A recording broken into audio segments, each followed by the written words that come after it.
A Caixa está fazendo 162 anos.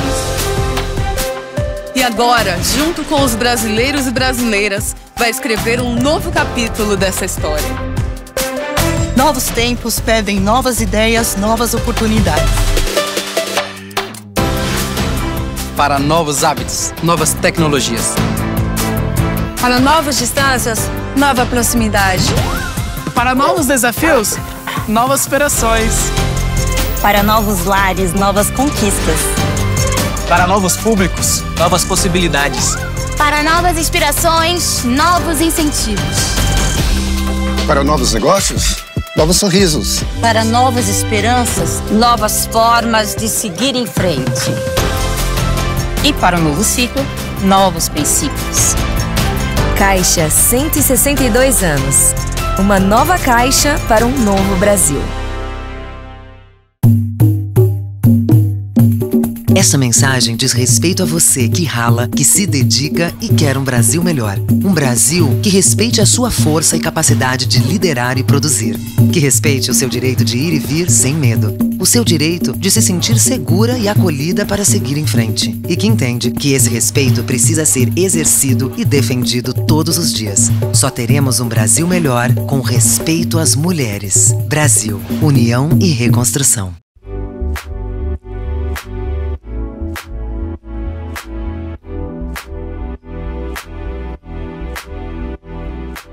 Em primeiro lugar, eu quero agradecer ao Vilbert dos Anjos Vasconcelos. O Vilbert é engenheiro civil, orçamentista, planejador, professor nas áreas de orçamento de obras públicas e privadas, licitações e principalmente de ferramentas BIM.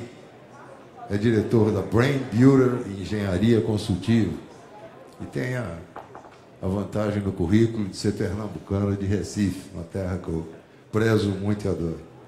Eu vou usar até na abertura um pouco de um texto que a gente construiu junto contigo, que o processo de orçamentação de uma obra é diretamente impactado pela forma como o projeto é concebido e a metodologia aplicada na sua execução.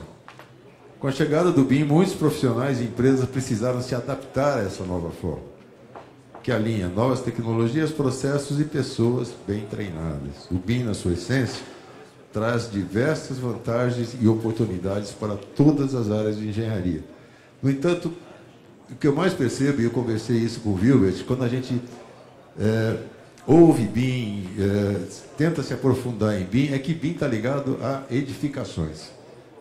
E não é fato. A gente já tem exemplos em várias áreas, saneamento, aeroportos, rodovias, que já estão sendo implantados aí, e com sucesso, essa metodologia BIM.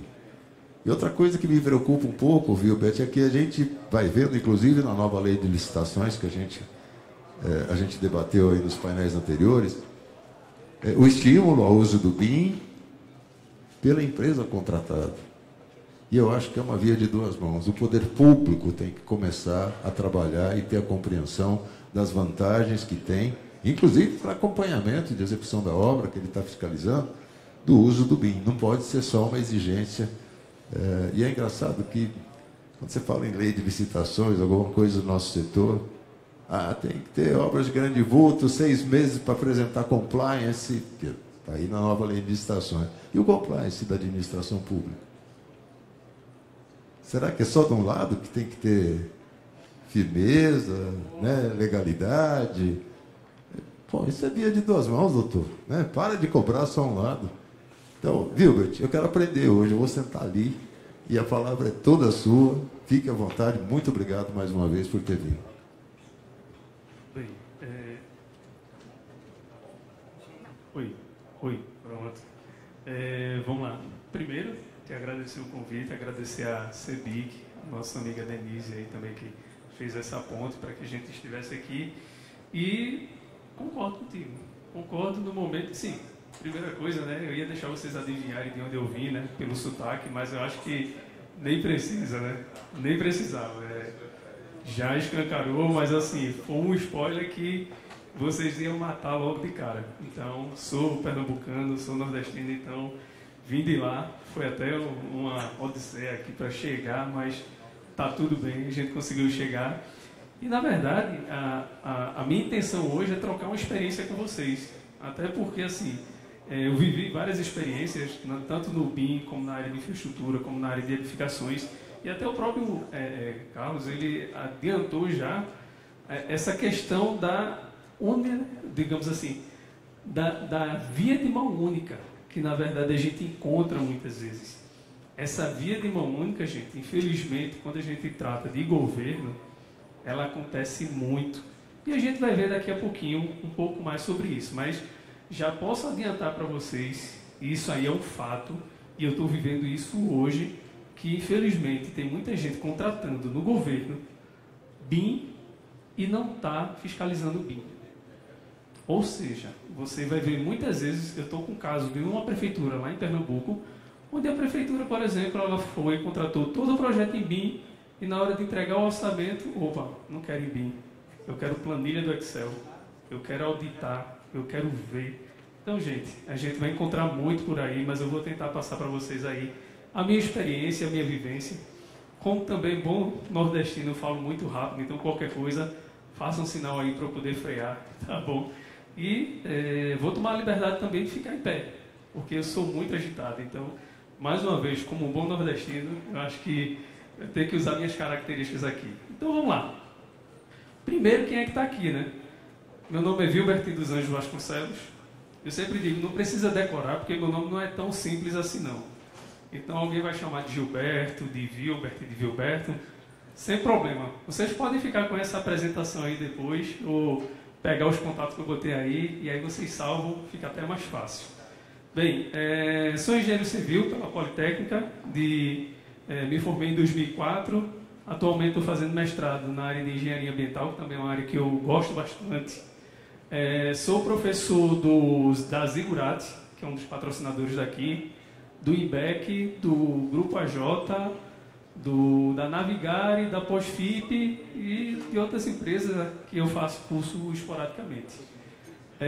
Nessa área de orçamento, eu tenho aí pelo menos 13 anos de experiência, de formado 18, mas só em orçamento e planejamento 13 anos. E a minha experiência, gente, ela é bem diversificada. Eu tive realmente a sorte de pegar projetos aqui que facilitaram a minha vida, a minha experiência, nesse sentido que tive a oportunidade de trabalhar com aeroportos. Então, quem lembra bem da época dos aeroportos da Copa do Mundo, né? O aeroporto de Brasília, aeroporto de Natal, aeroporto de Manaus. Então, eu tive a oportunidade de trabalhar nesses orçamentos, alguns deles como responsável técnico, orçamento de rodovia, de hospital, de escola. Enfim, gente, eu acabei tendo aí essa oportunidade de provar um pouco de cada área, provar um pouquinho de cada, digamos assim, de cada oportunidade que foi trazida para mim dentro da engenharia. E aí, o que a gente vai falar hoje? A gente vai falar um pouquinho sobre BIM e infraestrutura. Então, o Carlos já adiantou que é o seguinte, que BIM a gente sempre lembra de que? Edificação. A gente sempre remete à edificação, sempre vê a edificação, o BIM sendo, digamos assim, representado pelas edificações. Mas existem iniciativas que a gente vai encontrar por aí, que o BIM está sendo usado para a infraestrutura também. Então, eu trouxe 4 casos aqui, que eu vou passar ali rapidamente aqui, para a gente não se ater muito, até para focar um pouco mais na questão do orçamento. Então, a gente vai mostrar esses 4 casos, falar um pouquinho sobre as iniciativas do governo com relação ao BIM, também trazer aqui a parte de implantação do BIM, porque eu entendo que, mesmo que não esteja presente aqui, a gente vai ter alguns empresários que vão assistir esse vídeo que vão querer implantar BIM nas suas empresas. Então, acho que se eu puder contribuir com essa conscientização, eu já vou estar, digamos assim, muito satisfeito de trazer um pouco disso. A gente vai trazer também um pouquinho sobre a prática mesmo do orçamento, para que vocês entendam o quanto o BIM ele contribui na hora de você fazer um orçamento. E lá no finalzinho eu tenho uma mensagem que eu acho que é o que muita gente pensa sobre o BIM, mas vamos em frente, não vou dar muito spoiler não. Então, gente, como diria lá na minha terra, o que danado é BIM? Bem, gente, para muita gente, BIM é Revit, para muita gente BIM é só 3D, para muita gente é projetos automáticos. E eu vou dizer, viu, gente, até gente que está dentro do BIM, às vezes, encara o BIM como automático. E não é bem assim. A gente tem que entender que o BIM, ele não está preso a uma ferramenta. Se a gente pensar, por exemplo, quando teve... Eu costumo sempre dizer que a gente teve revoluções dentro da engenharia consultiva, né? Do Nanquim para o CAD e do CAD para o BIM. Então, se a gente teve essa evolução, o que acontece? Na primeira evolução, a gente passou de uma ferramenta mecânica para uma ferramenta computacional, que foi o CAD. Agora, nesse segundo momento, a gente não está só numa ferramenta computacional, a gente está numa metodologia, a gente está numa forma de pensar, ou seja, ela é muito mais abrangente do que simplesmente uma ferramenta. E por isso que eu boto o Revit, porque assim, muitas vezes o pessoal chega para mim e diz, viu, Berti, se eu aprender Revit, eu estou no BIM. Ah, não, meu amigo, você não está nem arranhando. Então, assim, você vai entender o que é uma modelagem, você vai entender o que é um software de BIM, mas assim, você ainda não está nem sequer na porta de entrada. Você chegou na porta de entrada do BIM, mas o BIM ele é muito mais amplo. E a gente vai ver isso hoje, durante a minha conversa aqui com vocês. Então, vamos lá. Para quem não está familiarizado, e aí o meu inglês é de Greenville mesmo, então me desculpem, mas o BIM é o Building Information Modeling. Ou, como muitos gostam de dizer, a modelagem da informação das edificações. E, bem, se a gente for ao pé da letra, é isso mesmo. Mas eu sempre gosto, como todo bom professor, não estou dizendo que eu sou um bom professor, mas como todo professor ele gosta de ir na simplicidade. Então, eu costumo dizer que se eu explicar uma coisa para minha esposa, que é farmacêutica, que não tem nada a ver com engenharia, e ela entender, é porque eu consegui atingir meu objetivo. Então, se eu fosse explicar o BIM com outras palavras, agora voltando para a questão da modelagem, eu digo o seguinte, ó, eu tenho duas linhas lá, e aquelas duas linhas representam a parede. Isso é no CAD. Isso é nessa primeira revolução, né, que a gente está falando. Se a gente pensar em modelagem, a gente já vai muito além. A gente não está simplesmente fazendo uma representação gráfica. A gente não está só fazendo algo para que você veja e diga, ah, isso é uma parede. Não. E aí é onde a gente que trabalha com orçamento, a gente ganha, que é a parte da informação. Então, quando você tem ali uma parede, você tem uma parede que tem a especificação, que tem a norma, que tem o revestimento, que tem os materiais, que tem como a pessoa pensou em fazer aquilo, que tem um código que pode estar remetendo a uma especificação técnica. Então, assim, muito além de duas linhas, o BIM ele vai chegar no íntimo da informação. Então, a modelagem, sim, ela é um diferencial, sem dúvida, mas a informação, a comunicação que a gente tem, muitas vezes, com o modelo, ele vai muito além. E já falar em comunicação, o que é que traz também o BIM como uma vantagem, digamos assim, não só a título de método de pensamento, um jeito de pensar, procedimento e tudo, mas é o fato de que a gente não trabalha, por exemplo, isolado. Para quem está acostumado a trabalhar com projeto, o que é que normalmente você está acostumado? De trabalhar o seguinte, vai lá o pessoal de drenagem trabalha no canto, o pessoal de sinalização em outro, o pessoal de pavimentação em outro. Então, muitas vezes, quando a gente trabalha numa empresa de consultoria, e eu trabalhei durante 7 anos, eu digo a vocês, gente, é cada um na sua baia e a gente só vai se encontrar no final do processo. O BIM, ele não aceita muito bem isso. Você tem que interagir, você tem que se comunicar, você tem que trocar informação. Então, quando a gente entra um pouco mais a fundo no BIM, a gente vê que está muito além de ser uma simples cadeia sequencial. Tanto que, já vou dar um spoiler, o orçamentista ele começa no começo da cadeia e não mais no final. Vindo agora no avião, a gente ficou rodando aqui para poder pousar em Congonhas. Eu vi lá a linha férrea aqui e vi aquele trem gigantesco. Eu fiquei pensando, poxa, se a gente pensar projeto antigamente, como esse trem, o último vagão seria orçamento. E normalmente Normalmente, quando eu era chamado para fazer um orçamento, eu era chamado quando estava tudo definido, tudo projetado, eu era chamado para fazer praticamente o encerramento do processo. E aí, gente, hoje em dia o BIM ele não aceita mais isso. O profissional tem que estar ativo, tem que estar participando desde o começo. E como é que é essa participação? Também a gente vai ver daqui a pouquinho. Mas vamos lá, não quero também entregar logo tudo de vez não. Gente, mas quando eu falei a história do automático lá em cima, gente, dá sim para simplificar muitos processos. Dá para automatizar muita coisa, dá para deixar a coisa mais fácil, mais fluida. Dá para a gente produzir mais com menos? Dá. Agora sim, a gente tem que ter muito cuidado quando a gente faz uma afirmação dessa, porque senão amanhã o pessoal vai querer que a gente faça um projeto em 2 dias. A gente vai ver um exemplo de um projeto de 4 dias aqui, mas não é bem por aí que a banda toca. Mas a gente vai ver aqui com calma. E aí, gente, eu marquei até aqui de vermelho evolução constante, porque o BIM, apesar de ser algo que já está há mais de 30 anos, digamos assim, em desenvolvimento, ele só continua desenvolvendo. Não é algo assim que, beleza, terminou aqui, a gente agora vai aprender e vai atuar. Não, o BIM está em evolução. E que evolução é essa?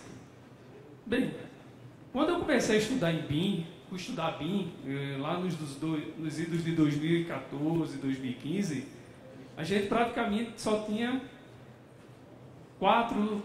3D, 4D, 5D e 6D. A gente não tinha muito mais do que isso, não é que não tinha, é porque o pessoal realmente não explorava as outras áreas. E, digamos assim, não querendo me aprofundar muito no BIM, porque já tem material demais aí na internet e cursos e tudo, mas cada dimensão dessa é uma especialidade. Cada D desse aqui, que eles chamam de dimensão, é uma área de atuação. Então, por exemplo, 3D é a área de projeto, 4D é a área de planejamento, ou seja, quando a gente envolve tempo, e o 5D, que é a minha área, onde a gente envolve custo. Então, como eu disse, né, no começo era 6D, depois um 7D, eu até brincava. Antigamente tinha aqueles raidinhos, né, que eu tinha MP3, MP4, MP5, aí começou a chegar em chinês, MP11, MP21. Então, quem já comprou esse Xing Ling aí, deve lembrar desse MP21, enfim. Então, o BIM, até brincava muitas vezes dizendo, o BIM vai chegar um momento que vai ter dimensão aí, que nem esses MP aí. Mas aí, o que é que a gente vai falar agora? É exatamente de que muito do que a gente fala sobre a questão da construção, a gente agora está falando de infraestrutura. Então, infraestrutura era uma área que todo mundo englobava dizendo o seguinte, ó, tudo é BIM. Tudo é BIM, tudo é BIM. E aí o que acontece? Quando você falava de BIM, ficava naquele negócio, tá, mas eu só vejo o prédio. Só vejo o prédio, só vejo o prédio, só vejo o prédio. Então assim, o BIM é prédio? Infraestrutura não está sendo abraçado por isso? Então, tanto que tem alguns profissionais que hoje, algumas linhas de pensamento, linhas filosóficas dentro do BIM, que está trazendo o quê? Não, então vamos criar o BIM de infraestrutura. Então não vamos nem chamar mais de BIM, vamos chamar de IIM, ou IIM, sei lá. Mas, claro, brincadeiras à parte, mas assim, é um jeito que o pessoal está querendo até dissociar um pouco da questão da edificação. Porque quando você deixa muito preso dentro da edificação, o que é que acontece? Você, digamos assim, desaparece. E é isso que muitas vezes a gente acredita. Que o mercado de infraestrutura não está trabalhando com o BIM, exatamente por entender que o BIM só está sendo tomado pela parte de edificações. Então, tá, Wilbert, entendi. Então, o que é que esse IIM abraçaria? Estradas, ferrovias, hidrovias, parte de saneamento, sistema de distribuição. Então, tudo aquilo, não digo infraestrutura social, que a gente vai ver daqui a pouco, mas pelo menos aquela infraestrutura que a gente está acostumado a ver, aí ser trazido realmente para um local de direito. E aí, gente, mais uma linha filosófica apareceu, que é o quê? Tá, mas se eu tenho a edificação e se do outro lado eu tenho a infraestrutura, eu tenho duas coisas que precisam se unir em algum momento. Porque não faz sentido eu ter a edificação e ter a infraestrutura sendo tratadas de forma diferente. Então aí a gente agora tem um SIM. E o SIM aí já abraça o que é a questão da cidade. Porque não adianta a gente pensar na edificação, não adianta a gente pensar na infraestrutura sem correlacionar essas duas áreas. Então, preparem-se para que mais amanhã, depois, mais no futuro, a gente começar a enxergar outras siglas e que não tire a importância do BIM, mas só reforce a ideia da modelagem da informação para todo tipo de construção. Então vamos lá, vamos conhecer alguns casos aqui. Esse caso aqui é o primeiro caso da duplicação da SP-304, um projeto de uma obra de 32 km de extensão, com 8 dispositivos de interseção e 7 acessos e uma marginal. Bem, gente, eu sempre, quando a empresa ela me fornece o material para poder fazer as minhas apresentações, de contrapartida eu até passo o contato dela, porque normalmente essas empresas, elas estão fazendo projeto, elas estão trazendo esse tipo de material, eu sempre trago também um contato, porque aí vocês podem conhecer um pouquinho mais, e aí, para facilitar a vida de vocês, eu sempre boto um QR Code aí, para vocês poderem acessar. E como é que foi dividido, como é que foi feito esse trabalho? Esse trabalho aqui, desculpa, estava copiando. Como é que foi feito esse trabalho? Como é que foi pensado esse fluxo de trabalho? Aqui, a TPF Engenharia, ela usou como fluxo de trabalho o quê? Ela usou o InfraWorks para fazer o estudo, né, a concepção inicial.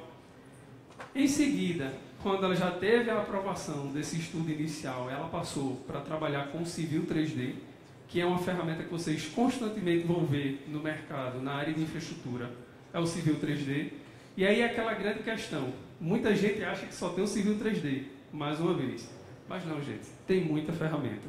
Tem ferramentas não só aqui nacionais, como de fora do país também. Então, assim, ferramenta, dentro do BIM, ferramenta não nos falta. Pode ter certeza disso. E aí o que acontece? A empresa foi lá e disse, não, para a questão de traçado dos projetos de infraestrutura, a gente vai trabalhar com o Civil 3D. Para projetos de obra de arte, aí a gente passa para o Revit, que aí é mais fácil da gente trabalhar. E aí o que acontece? Depois desses projetos prontos, aí chega a hora da compatibilização. Então essa compatibilização e todo esse ajuste que é necessário em todo e qualquer projeto, aí foi feito no Navisworks. Então a TPF ela teve esse pensamento de fazer esse fluxo de trabalho para, digamos assim, poder fazer todo o uso das ferramentas BIM da Autodesk naquele momento. Eu tenho aqui 2 exemplos rápidos de como isso aqui influencia para efeito de projeto, para efeito de construção, para efeito de orçamento. Então, por exemplo, aqui está meio ruim aqui a letra, mas assim, isso aqui é o dimensionamento de elementos de drenagem. Quem trabalha com projeto de infraestrutura deve lembrar daquele manual do DENIT, aquela maçaroca de projeto, de detalhe, de boca de lobo, de bueiro, de canaleta, de todo mundo. E que ali era aquele negócio, a gente tinha a quantidade de consumo de concreto, de aço e tudo mais. Mudou, a gente tinha que recalcular tudo, a gente tinha que fazer memória de cálculo e tudo mais. Hoje em dia, quando isso é modelado, a gente já não tem mais essa dor de cabeça. A gente já vai direto no modelo, e claro que esse modelo ele não serve só para mim, trabalho com orçamento. Vai servir para quem vai fazer uma simulação e tudo mais. Então, assim, tudo isso que agora está sendo modelado, ele facilita o estudo e a análise na hora de fazer a orçamentação. Aqui, um perfil mesmo, onde a gente tem as camadas, a base, subbase, o pavimento. Então, aqui eu posso tirar todas as informações que eu vou precisar na hora de orçar. E aqui, gente, só um videozinho. Esse vídeo aqui, apesar de ser um vídeo, vamos dizer assim, para vender o projeto para o cliente, mas, na verdade, ele aqui, ele tem poucos retoques, se a gente for pensar com relação à edição. Se a gente for ver a base disso tudo, da rodovia, da obra de arte que vai aparecer aí, da sinalização, tudo isso, gente, é o quê? É baseado no projeto. Então, as interseções, ou seja, tudo aquilo que você precisa, digamos assim, extrair de informação do projeto, ele serviu de base para você fazer a apresentação. Então, assim, o que eu digo é, não precisou o artista, o artista gráfico ter que modelar algo para poder apresentar. Não, ele simplesmente bebeu do projeto para daí fazer essas imagens. Claro que o carrinho não aparece no projeto, e enfim, mas toda a parte, vamos dizer assim, do projeto em si faz parte realmente desse documento. Bem, então esse é o primeiro caso. Segundo caso aqui, aí a gente vai para um caso mais de rede de saneamento. Esse é um caso aqui até de São Paulo, que é do consórcio DGFD, que é do projeto das águas espraiadas. Tem um amigo hoje trabalhando nesse projeto e ele disse que a concepção, parte dela foi no QGIS, parte dele foi no Civil 3D. Então o que acontece? Nós temos aqui uma obra que ela tem execução do coletor-tronco de 11,83 km, rede condominial 10,72, ligações domiciliares 6.015, ou seja, na verdade a gente tem obra, a gente primeiro passou por uma obra de estradas, que é o que a gente pensa sempre de infraestrutura, agora a gente já está na obra de saneamento. Aqui não tem videozinho não, tá gente? Mas aqui a gente pode ver que o projetista ele se valeu de uma imagem, não só de uma imagem, não é uma imagem simplesmente, não é uma fotografia apenas, é um levantamento. E desse levantamento, através do Civil 3D, ele consegue trazer as curvas de nível e fazer toda a rede, onde a gente que trabalha com orçamento, e aí eu vou levar novamente para a orçamentação, a gente consegue, por exemplo, ter aqui a profundidade de cada caixa, a gente sabe quanto vai sair, qual a cota que vai sair o tubo, qual a cota que vai chegar, e não só isso, a gente pode calcular a escavação, não mais fazendo aquela média, ó, comecei aqui, terminei aqui, eu fiz a média e aí deu. Não, se eu já tenho uma topografia, o que é que o programa vai me dar? Ele vai me dar o contorno do terreno e a cota de fundo do tubo. Então, para isso, para eu poder fazer essa quantificação, eu não preciso mais estimar uma média, eu não preciso mais fazer uma conta. Eu simplesmente posso pedir, ó, projeto ou software, cota de fundo menos a cota do terreno, vezes a largura da vala. E eu tenho minha escavação. Parece simples, de certa forma é. Agora, para fazer a programação é simples. Para fazer essa quantificação é simples. Porém, o segredo está aqui, gente.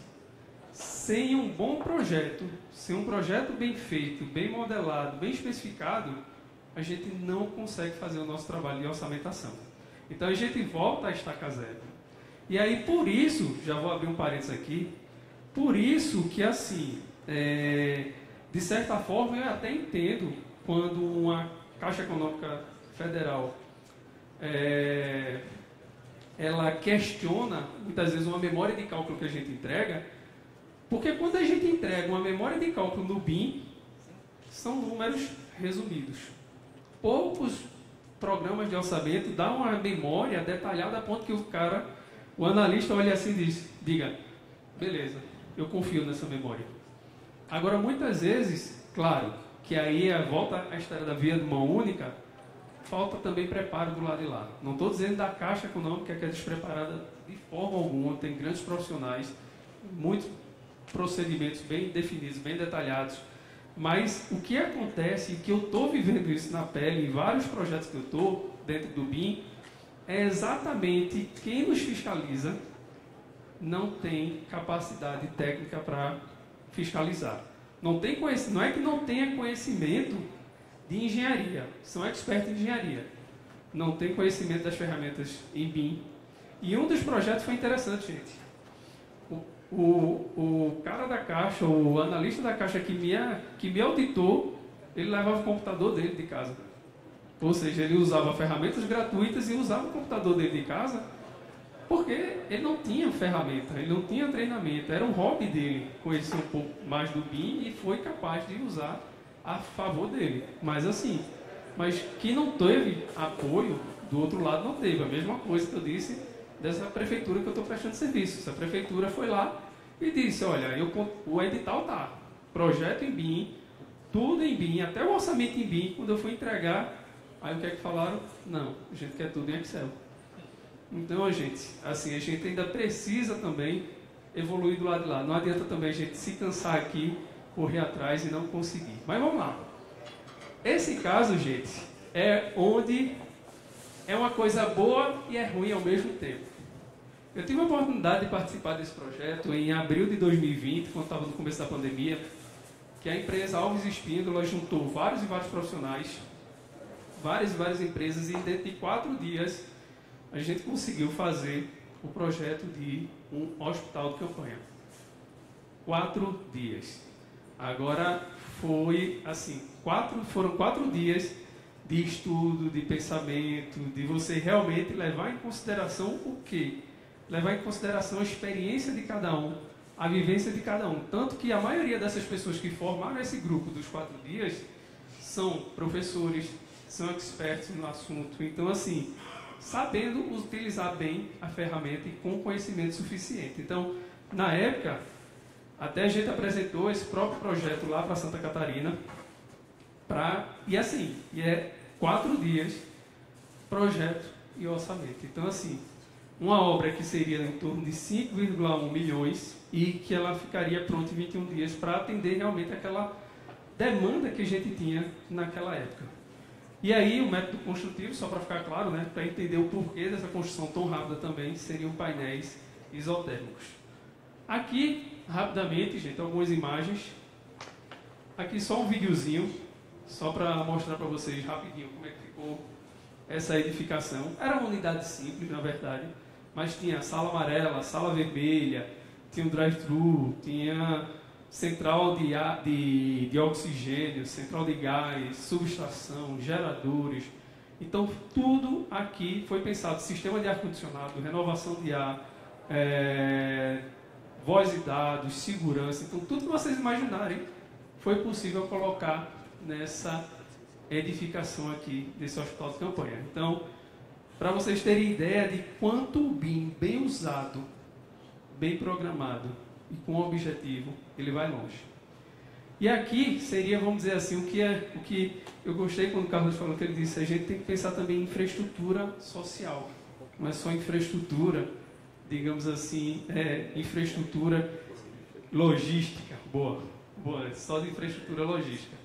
Então, gente, vou passar aqui, outro vídeo, aqui sem a tampa, vamos dizer assim, sem a parte de cima. Mas é só para vocês entenderem que, assim, dá para fazer muita coisa. Dá para especificar bem, dá para modelar bem. Eu digo que esse caso aqui não é um caso muito bom para a gente, porque a pessoa diz, pô, se o cara faz em 4 dias, por que todo projeto não sai em 4 dias? Mas calma, a gente tem... Todo o projeto precisa ser maturado. Isso aqui foi um caso especial, específico, mas é só para vocês verem que é possível sim evoluir aqui, claro, dar o crédito, né? Muitos aqui são figurinhas carimbadas, a própria Késia aqui é uma referência no mercado nessa parte do BIM. Então, Késia, professora Rosângela, Euclides, Rui Raoli, Suzuki. Então, pô, tem uma galera aí que digamos assim, participou legal desse trabalho.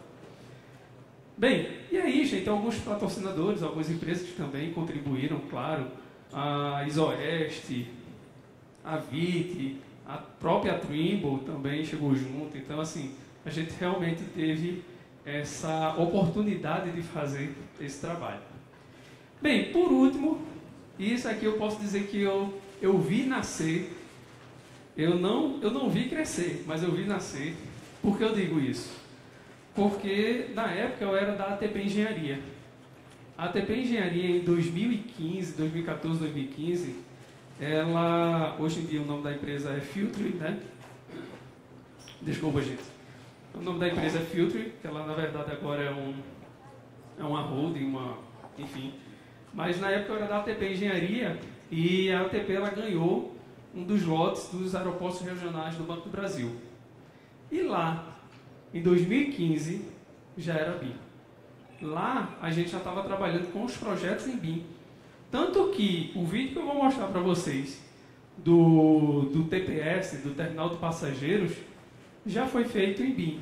já foi feito, claro, que numa ferramenta que não é muito conhecida nem muito usada, que é o SketchUp, mas já foi feito com pensamento em BIM. Então, aqui, na verdade, na época a gente fez o EVT, um estudo de viabilidade, calculou o comprimento de via, de pista de pouso, calculou o tamanho do TPS que era necessário, a gente fez todos os cálculos que eram necessários para poder fazer a implantação. Depois a gente vai para um nível de outro projeto, e a partir daí, isso tudo fiscalizado pelo Banco do Brasil e pela SAC, e depois disso tudo, que ficava na mão da prefeitura. E a prefeitura que ia desenvolver a RDC ou a forma de contratação que ela achasse mais conveniente. Bem, e aí, gente, só para vocês, para quem entende de avião, vocês vão ver o seguinte: a cada novo nível aqui do aeroporto, vocês vão perceber que o avião vai mudar. Então ele começa com um avião de pequeno porte, depois ele passa com ATR, depois ele passa por Boeing, mas não é bobagem aqui não é só para enfeitar a apresentação não. Era porque era a aeronave de projeto da gente. Então a gente começou com um avião de pequeno porte. Veja que aqui a gente ainda está no modelo M1, que era o menor modelo que tinha de TPS, para não lembro agora o número de passageiros, mas era uma quantidade, o aviãozinho ali. Então o que acontece? Todo esse projeto da gente também, ele sempre pensava o seguinte: olha, esse aeroporto pode aumentar o número de passageiros.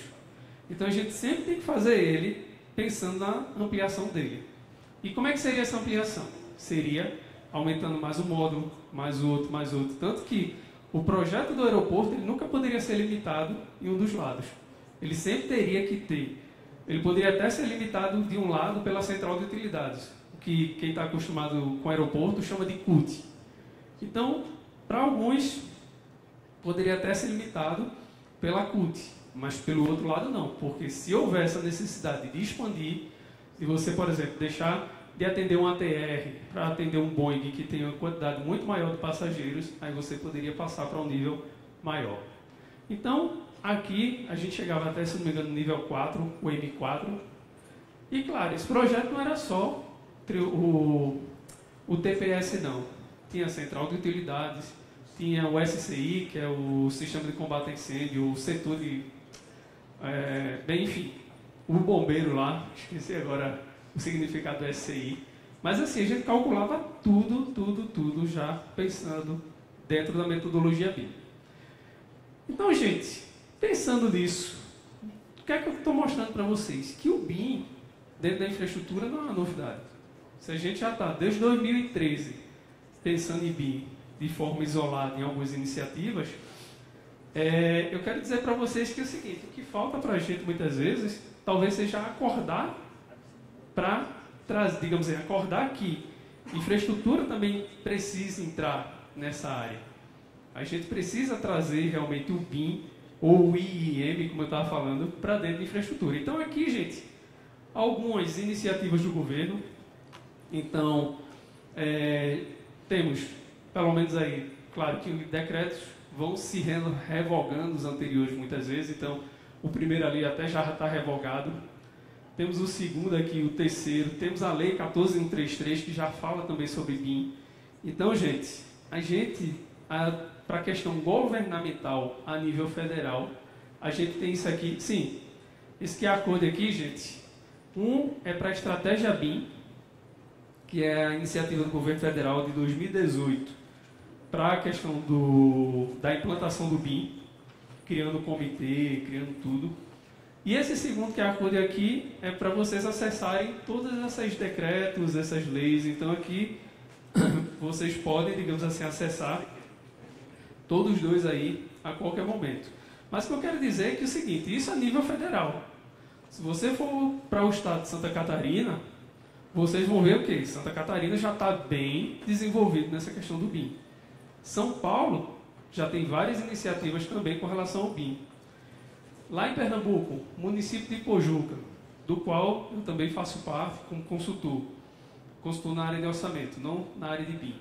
Também, gente, já está implantando, já está bem avançada a parte do BIM lá no município de Pojuca. Então, assim, vocês vão perceber que o BIM, realmente, ele já está pegando em várias áreas. Então, o que a gente precisa, na verdade, é acordar e começar a viver essa realidade. Não é mais futuro, é realidade. Aqui, gente, só mais 2 exemplos com relação ao governo. O DENIT, talvez, junto com a SAC, para mim, são os 2 maiores exemplos de iniciativa adequada, iniciativa bem planejada dentro do BIM. Então, se você entrar hoje nesse QR Code aqui, na página do DENIT, ele tem toda a estratégia bem definida. Existe webinar aí de 8 horas de webinar, falando de todas as estratégias do DENIT. Tem cursos, o DENIT dá curso grátis com relação ao BIM, com relação a ferramentas. Então, gente, é só acessar essa página do DENIT, ou você entrar no portal lá do DENIT, do YouTube, vocês vão ver. Tem curso do Tecla, tem esse webinar, tem várias iniciativas que tem lá dentro do próprio DENIT. Com relação à SAC, que eu disse que era outra iniciativa, apesar de ser uma iniciativa um pouco mais modesta, mas até porque a SAC tem uma equipe muito mais reduzida, muito reduzida mesmo assim, eles estão fazendo um trabalho de casa. E aí, com isso, gente, a gente também tem um manual aí de projetos aeroportuários que vocês podem acessar por esse link aí, tá bom? Bem, gente, dito isso, dito toda a iniciativa que a gente tem por parte do governo, o que é que eu quero dizer para vocês com relação à implantação do BIM? Bem, gente, para implantar o BIM não é bicho de 7 cabeças, mas tem 2 coisas que vocês têm que ter em mente. Leva tempo. Muito tempo, pouco tempo, depende de cada empresa. Normalmente a gente pode pensar isso como 3 fases. A fase de levantamento da informação, porque querendo ou não a empresa muitas vezes já existe, e a gente não pode chegar simplesmente com um produto de prateleira e jogar lá e dizer, olha, implanta o BIM assim, e não é bem assim. E, claro, depois disso, a gente tem o quê? A parte de implantação, de processos, a parte de tecnologia, quais computadores, quais softwares. Então, assim, é todo um processo que precisa ser feito e que, o que é que eu quis dizer com essa apresentação aqui para vocês? É que o seguinte, isso aqui que eu estou mostrando é para a empresa de consultoria. Implantação para quem faz projeto. Então, muitas vezes, muitos que estão aqui ou trabalham em empresa de consultoria ou são realmente a empresa de consultoria. É aquele cara que trabalha de forma autônoma. Porém, gente, vamos lá. Como eu disse, né, a gente está montando, vamos dizer, toda essa sequência de planejamento. Você tem que pensar, depois de você implantar o BIM dentro da tua empresa tem que começar a pensar projeto, planejamento, obra e manutenção. E por que eu boto obra e manutenção dentro de uma empresa de consultoria? Porque, gente, é a finalidade do projeto que você está fazendo. E por que eu estou chamando a atenção disso? Porque é o seguinte, quando a gente fala de obra e manutenção, muitas vezes é esquecido por quem está fazendo projeto, por incrível que pareça. Às vezes a pessoa está fazendo projeto porque ela acha legal, porque ela acha bonito, pô, vou modelar lá a janela, a tomada, mas assim, muitas vezes ela não se preocupa com quem vai executar, ou com quem vai orçar, ou com quem vai planejar. Então, o projeto, dentro das empresas de consultoria, mesmo não sabendo quem é que vai construir, tem que ser pensado para quem vai construir, para quem vai dar a manutenção. E isso não é só para edificações, não, é para estradas também.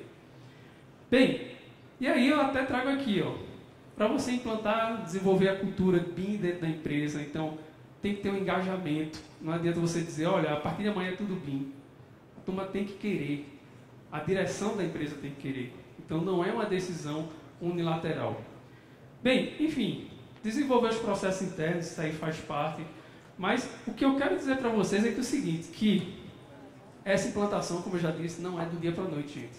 Ela requer tempo, muito tempo, pouco tempo, vai depender de cada empresa. E aí, ó, lembrar, muita gente diz, implantar BIM é caro. Gente, nem tudo é pago, nem tudo é caro. Tem boas alternativas que são bem em conta na hora de você fazer a implantação. Mas agora chegou a parte de implantar na empresa. Então eu estava falando agora de implantação em empresa de consultoria, né, quem faz o projeto. Mas tem empresa que vai lá, ela mesma faz o projeto, ela mesma executa. Então, se uma empresa ela vai e ela faz o projeto e ela mesma executa, então tem 2 fases a mais. E nessas 2 fases a mais, gente, é essencial que o processo seja ao contrário. Como assim, Gilberto? O processo seja ao contrário. Gente, eu estou participando de 2 consultorias, sou sendo consultor na parte de orçamento em 2 empresas, que elas começaram o processo como? De arquitetura, para estrutura, para instalações, para orçamento, para planejamento, ou para planejamento e para orçamento. Eu, meio gaiato que eu sou, como todo bom nordestino, o que é que eu disse? Gente, isso não está meio trocado não. A gente não deveria ouvir quem é que está executando, quem é que está pegando esse projeto e executando, ao invés de estar preocupado em fazer o que é melhor para quem está no começo. Não, pô, você tem que saber o que é que o cara vai usar lá na frente. Quem está lá na ponta, as dores dele, escuta esse cara, depois você escuta quem está na obra, quem está fazendo manutenção, e aí você volta. Então, tanto que eu até sugiro que esse processo seja o contrário. Que a gente comece da manutenção, da obra, depois vá para o planejamento e orçamento. E aí sim que a gente faça todo o processo de implantação da empresa. Então que a gente faça essa varredura de forma antecipada. Certo, gente? Bem, e aí, pulando aqui um pouquinho, como não pode deixar de ser, né? Eu sempre gosto de trazer o problema e trazer a solução. 2 exemplos de 2 empresas que podem ajudar vocês em implantação. Não estou ganhando R$1 com isso, mas é porque são empresas que eu confio. Então, se vocês precisarem conhecer o trabalho de 2 empresas que realmente façam esse tipo de trabalho, aí podem entrar em contato com elas aí, que provavelmente elas vão ajudar. Volto a dizer, não estou ganhando R$1, são empresas que eu presto serviço também, mas que realmente elas fazem valer a pena. Bem, mas vamos lá. Eu vim aqui para falar de orçamento, né? Então vamos falar de orçamento. Então, gente, como é que funciona o orçamento dentro? Então, como é que a gente tem a parte de orçamento aqui? Tá vendo aqui? Desculpa. Então, como é que a gente vê a parte de orçamento? Gente, no orçamento, em BIM, o orçamentista deve participar do processo do começo até o fim. Essa história de orçamentista entrar no final, acabou. E por que esse cara também precisa participar do começo até o fim? Porque muitas vezes, na hora de fazer o projeto, quem vai ditar algumas questões, alguns parâmetros, algumas informações dentro do projeto é o orçamentista. Porque o que acontece? Quem projeta, e não por maldade, ele não vai colocar aquelas informações que o orçamentista vai precisar. Ele não sabe a necessidade do orçamentista. Então, cabe o orçamentista chegar lá e dizer, ó, eu preciso disso. Bota no teu projeto, bota isso aqui no teu parâmetro, bota um parâmetro a mais para eu poder filtrar dessa forma. Então, gente, o orçamentista, ele agora mudou. Ele não pode estar mais no final. Ele tem que estar no início. Então, o orçamentista, ele agora também é uma peça fundamental. Ele pode auxiliar nas definições, enfim, é um cara que vai estar ali realmente contribuindo. E durante a orçamentação, é que ele vai beber dessa fonte, é que ele vai pegar essas informações e vai utilizar a seu favor. Mas vamos lá. Gente, mais uma vez, não estou ganhando R$1 com isso, mas, gente, de solução de software, a gente já tem. Ah, Wilbert, mas assim, tem uns aqui que não são voltados para infraestrutura. Dá para dar um jeitinho, dá para fazer. Projeto bem especificado, projeto bem modelado, com as informações que a gente precisa, dá para usar esse software sim. Não tem nenhum software que seja uma caixinha que você só encaixe naquilo ali. Vai depender da criatividade do orçamentista, sem dúvida. Tem algumas ferramentas que têm limitações, sem dúvida, porque nenhuma ferramenta é igual a outra. Mas eu digo a vocês, gente, ferramentas a gente tem aqui no Brasil, inclusive tem 2 patrocinadores aqui, o QI Visos, da AutoQI, e o OrçaFácil. Então são 2 empresas que estão até presentes aqui e que podem, digamos assim, trazer solução para vocês. E claro, dependendo do cliente, sempre dependendo de quem está pagando, pode ser que eu tenha que fazer orçamento o quê? No MS Excel, no velho Excel da vida. Eu tenho que fazer usando um programa de projeto, extraindo os quantitativos, um Autodesk Civil 3D mesmo, um Navisworks, um Revit. Porque tem cliente que ele vai dizer, olha, eu quero o meu orçamento no Excel. Tá, eu faço um programa, imprimo e sai a solução em Excel. Não, eu não quero a solução em Excel, eu quero fórmula, eu quero memória de cálculo, eu quero... Tá, então eu posso pelo menos extrair as quantidades. Então, pode dizer que é um outro jeito da gente trabalhar. Bem, mas vamos lá. Então, gente, rapidinho, só para dizer aqui para vocês o seguinte. Para fazer um orçamento, gente, a gente primeiro, o que é que a gente faz? A gente conversa com o cliente, a gente atende os anseios dele, porque não adianta eu querer fazer um orçamento caixinha certinha, não. Eu tenho que entender o que o cliente quer. Por etapa, por cidade, por trecho. Primeiro o cliente vai me dizer o que é que ele quer. Segundo, claro, e aí é quase que um passo a passo para qualquer orçamentação. Mas, gente, qualquer coisa eu passo essa apresentação aqui para vocês. Condições e conhecimento do local, sem dúvida é preciso até para a gente definir qual local de canteiro de obras e tudo mais. Análise do projeto. Então, dentro do BIM, a análise do projeto é fundamental. Porque nem sempre o orçamentista tem a oportunidade de chegar lá e dizer, olha, eu quero esse parâmetro. E se ele não tem a oportunidade de dizer, eu quero esse parâmetro, pelo menos ele tem que entender qual parâmetro foi utilizado, para poder fazer a vinculação. E aqui, gente, uma coisa que eu boto aqui, ó, não esquecer que é o seguinte. Por mais que o projeto esteja modelado, por mais que você consiga extrair os quantitativos pelo programa de orçamento, que é que você vai fazer? Você vai fazer uma conta de padaria. Você vai abrir um Excel e você vai conferir pelo menos algumas informações. Por quê? Porque a modelagem ainda não é plena, gente. Nem toda informação que você está vendo, que você está clicando, ela vai te trazer o resultado. Então, tenho vários exemplos aqui. Passaria um dia falando dos inúmeros exemplos que eu tenho. Mas, vejam mais ou menos aí como é que seria uma análise inicial no programa de orçamento. Então, eu tenho um programa de orçamento aqui. Esse é o Primos da ACA. Eu vou lá, clico nos elementos, vou, digamos assim, identificando eles. No caso, o Primos, ele tem uma coisa bem legal. O Keyvisus também tem, que é uma área de propriedades. Então, você clica no elemento, como eu vou clicar agora, e aí você tem como ver aqui nessa aba do lado, de propriedades, todas as características do elemento. Então, você vai ver, por exemplo, qual estaca ela está, qual o quilômetro da rodovia está, qual é a espessura, qual, digamos assim, a especificação que o projetista colocou, caso ele tenha colocado. Então, tudo isso, ó, nessa ferramenta mesmo, a gente tem como explodir para a gente ver melhor essa modelagem. E aí, gente, pô, dá para fazer muita coisa de análise desse projeto. Dá para a gente ler o projeto. Então, ó, a gente vai lá, clicando em cada um dos elementos, dá para a gente selecionar. Então, assim, o orçamentista, ele precisa, eu não digo perder um tempo analisando o projeto, é ganhar um tempo analisando o projeto. Porque ele vai realmente ganhar sim. E aí, em seguida, beleza, fui lá, fiz a minha análise dos projetos, já sei até, pela conversa que eu tive com o meu cliente, qual a tabela que eu vou utilizar, se eu for utilizar uma tabela, ou a fonte de pesquisa que eu vou utilizar, qual a fonte. E aí, gente, vou para relacionar meus serviços diretos e indiretos, ou seja, serviços diretos aquilo que está no projeto, serviços indiretos aquilo que vai dar apoio à minha obra. Então, vou lá, listo tudo, se já tiver da tabela, já puxo da tabela. E aí, gente, vamos para onde o BIM brilha para a orçamentação, que é a parte de quantificação. Então, gente, chegou na hora de quantificar. Projetos que você gasta uma semana quantificando, você faz em um dia.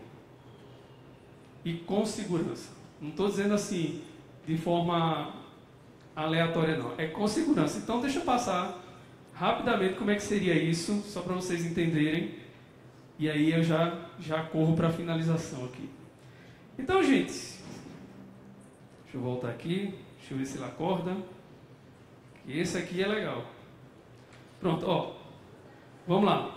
Eu tenho aqui, ó, as duas tabelas, tabela do DENIT e do SINAP. E aí eu quero fazer o seguinte, ó. Tá, tabela do DENIT, SINAP. Eu quero fazer a quantificação do CBUQ capa. Eu poderia simplesmente ir clicando nos elementos e selecionando. Eu fiz aqui nesse caso, desse exemplo, um filtro, onde nesse filtro eu posso fazer o seguinte, tudo que for com essa característica, você vai deixar numa caixinha para mim. Porque na hora que eu for vincular esse serviço da tabela com essa quantidade, eu não tenho que sair clicando um por um. Deixei ele já separado. É como se fosse o seguinte, eu estivesse fazendo, estou na cozinha, preparei o feijão, preparei o arroz, preparei, agora chegou a hora de preparar meu prato. O que é que eu vou? Cada panela, montei meu prato é o orçamento, está pronto meu almoço. Agora é só pegar a velha rapadurinha, botar ali de lado e fazer isso. E aí, gente, o que é que a gente faz? Veja que aqui, ó, eu até mostrei aqui, que aqui, ó, aqui pode ver que o corte e o aterro, ele está meio que escondendo a própria via. Mas quando a gente isola o elemento, ele vai lá, ele aparece bonitinho. Então veja que até representação de corte e aterro a gente tem como fazer aqui e quantificar também. Então, gente, veja, o que é que eu fiz? Procurei lá o serviço, puxei aqui para baixo, fui lá na caixinha, liguei na caixinha, o que aconteceu? Quantificou. Simples assim. Passo agora para o próximo, e desse próximo o que é que eu vou fazer? Eu vou dizer ao programa, porque veja, é essa a última frase que eu vou dizer com relação à automatização. O pessoal diz, gente, BIM é tudo automático. Calma aí.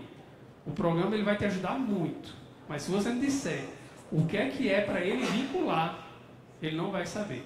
Então você ainda está no controle. Vai demorar um pouquinho para o chat GPT, Midjourney chegar, sei lá, ou qualquer inteligência artificial chegar lá e definir BDI, encarte social, qual a legislação que a gente vai usar, qual a tabela vai utilizar. Então veja que aqui, ó, pronto, até que nesse exemplo, não sei se dá para ver, mas a quantificação lá em tonelada. Então o software não tinha capacidade de chegar aqui e dizer, opa, vamos botar uma taxa de conversão aqui, de tonelada para metro cúbico. Por quê? Porque ele quantificou em metro cúbico, mas eu tinha que converter em tonelada, já que o serviço é em tonelada. Então, gente, ainda, essa pecinha aqui, essa pecinha feita do Diego ali, velho, ainda vai levar um tempinho aqui por aqui, viu? Então é isso, gente. Então, só para resumir, queria terminar com essa frase aqui. BIM não faz nada sozinho. BIM não é feito caldo de cana, como a gente fala lá no Nordeste. Não é botou de um lado e saiu do outro. BIM não é automático. E BIM não precisa de operador de software. O que a gente precisa, tem um grande amigo que mora até aqui em São Paulo, em Santos, o nome dele é Bira, que ele diz o seguinte, ele diz, Wilbert, a gente precisa de mais know-how do que know-how. A gente precisa de mais gente sabendo por que está fazendo do que gente que sabe fazer. Então a gente tem muitos operadores de software, a gente não precisa de operador de software. A gente precisa de pensadores atrás dessa máquina. Então, fica aí, gente. Temos ganhos em todos os aspectos com o BIM, mas ele não elimina de forma nenhuma a boa e velha engenharia. Então, gente, é isso que eu tinha que trazer para vocês. Meus contatos, quem quiser falar comigo.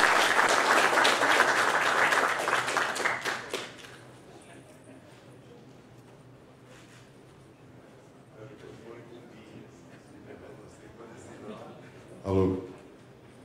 O Wilbert, acho que a coisa mais acertada que eu fiz foi sair daqui e sentar ali, para aprender. Porque é muita novidade, é coisa que está aí há muito tempo. E eu fico feliz com os exemplos que você traz, a gente já está vendo o avanço que a gente tem na infraestrutura, inclusive por parte de poder público. Eu só não estendo ou abro para pergunta, que daqui a pouco nós vamos ficar presos aqui no Expo São Paulo, por causa do horário. Eu acho que em nome de todos, primeiro agradecer a todos que permaneceram nessa maratona aqui de infraestrutura, desde as 14 horas. E, Wilbert, brigadaço. Você continua sendo aí a nossa referência, a nossa consultor. E quem tiver, evidentemente, o teu contato, temos gente aqui, conterrâneo teu, da tua terra, e de caldo de cana e de rapadura, sei disso. Então eu só tenho a agradecer e você está inteiro à disposição para o contato com essa turma aqui. Muito obrigado mais uma vez e parabéns, Gil.